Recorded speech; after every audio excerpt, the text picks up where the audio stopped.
Il est 22 h, et à l'heure d'hiver, il fait nuit depuis bien longtemps. Seul dans la rue, je garde mes mains dans mes poches pour bien les garder au chaud. Mais je ne peux empêcher de toucher ma barbe, bien froide. Je la trouve réconfortante. Je ne suis pas comme la plupart des gens. J'aime bien me décrire comme une chouette, car, tout comme cet oiseau, je travaille la nuit. Oui, je suis gardien de nuit dans un musée. Souvent, en arrivant, je rencontre quelques courageux membres de l'équipe de jour qui sont restés pour terminer quelques dossiers. Mais pas en hiver.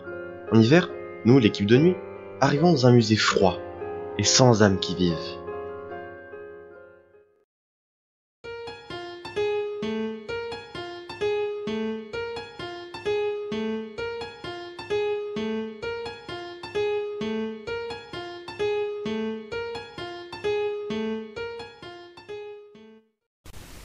Hey, Malcolm, retourne-toi, je suis derrière toi.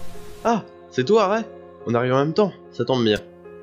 Ouais, comment ça va? Ils ont réparé la machine à café à côté. Je nous en ai pris 2, histoire de ne pas tomber de fatigue. Ah, merci. La prochaine fois, c'est moi qui offre. J'espère bien. À l'équipe de nuit, nous ne sommes que 2. Mais c'est suffisant pour couvrir le musée. C'est Ray qui vagabonde dans les couloirs et moi, je suis derrière les caméras.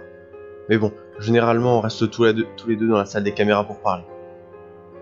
En soi, cette nuit n'est pas différente des autres. Ray m'a bassiné avec sa fille qui venait de naître, et du fait que je n'étais toujours pas casé. C'est vrai, je suis plutôt introverti. Je n'ai pas beaucoup d'amis à part Ray. Et lui non plus. Il a rencontré sa copine au lycée.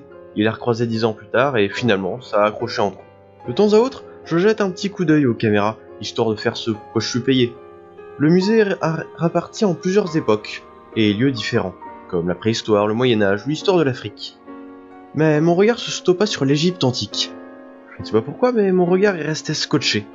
Je compris au bout de quelques minutes que le couvercle du sarcophage central tremblait. Regarde la caméra C de l'Égypte antique. Ouais, qu'est-ce qu'elle a? Non, regarde le sarcophage central. Tu trouves pas qu'il bouge un peu? Comme si quelqu'un essayait d'en sortir. Tu veux dire qu'une momie a une soudaine envie d'aller se payer un sac de bonbons à la boutique souvenir? Non, mais un voleur pourrait s'y cacher pour piquer des rubis du pharaon. Ouais, ça me paraît probable. Mais je vois vraiment rien qui bouge, moi. Vas-y quand même, on sait jamais. Ray sembla hésiter. Puis il regardait en beignet dans ma main et me dit: Je te parie ton beignet qu'il y a rien. Si tu veux, vas-y. Sur ce, Ray prit la lampe de poche et sa matraque avant de partir en direction de la partie de l'Égypte antique. Je me retournai vers les caméras en me concentrant un peu plus. J'avais perdu l'impression que ce sarcophage bougeait, mais je le fusillais toujours du regard. 10 minutes plus tard, j'apercevais enfin Ray sur la caméra A, puis sur la B, et enfin sur la C. Je regardais sa silhouette se rapprocher du sarcophage, quand tout à coup, la caméra C cessa de transmettre l'image. L'image restait fixe. Une petite goutte de sueur parcourut mon visage. Et si ce n'était pas un simple voleur? Je n'y ai jamais cru, mais peut-être que c'est bien pire que ça. Peut-être que... Je dis bien peut-être que... La momie... Je restais sans voix, ne pouvant atteindre qu'un signe de vie de mon collègue. Au bout de plusieurs minutes, la porte s'ouvrit pour laisser entrer le visage de Ray. Lui qui avait une mine plutôt joyeuse jusqu'ici, affichait maintenant une mine inexpressive, un peu triste. Il brisa le silence en me disant: J'ai fait le tour du rayon de l'Égypte et en rentrant, j'ai vu... Enfin, j'ai cru voir un truc bizarre. Un truc bizarre? De quoi tu parles? Je sais pas... Un truc bizarre. Ça m'a fait peur et je suis revenu. Je pense qu'on devrait s'en aller.